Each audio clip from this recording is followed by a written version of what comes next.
तर नमस्कार भावांनो, कसे आहेत तुम्ही सर्व? आय होप की तुम्ही सर्व बरे असाल. रोजच्या सारखी मी माझी सुरुवात करून निघालो कोकणनगर व्यायामशाळेच्या इथे आणि थोड्याच वेळाने मी माझ्या लोकेशनवर पोहोचतो.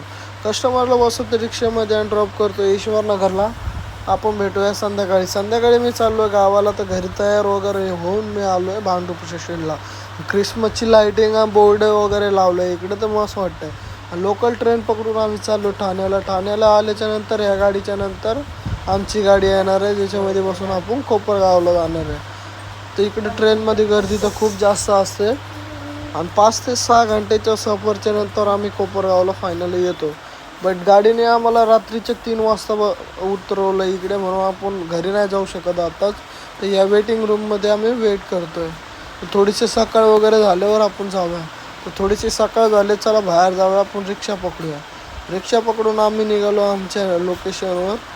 तर थोड्याच वेळाने आमच्या लोकेशनवर पोहोचल्यानंतर 5 ते 5 मिनिटाच्या डिस्टन्सवर आम्ही आमच्या घरी पोहोचतो. घरी आल्याच्यानंतर कपडे वगैरे चेंज करून मी जातो या नदीवर आणि आजचा ब्लॉग इथंच एंड करतो. Thank you so much. आपण भेटूया नेक्स्ट ब्लॉगमध्ये. बाय.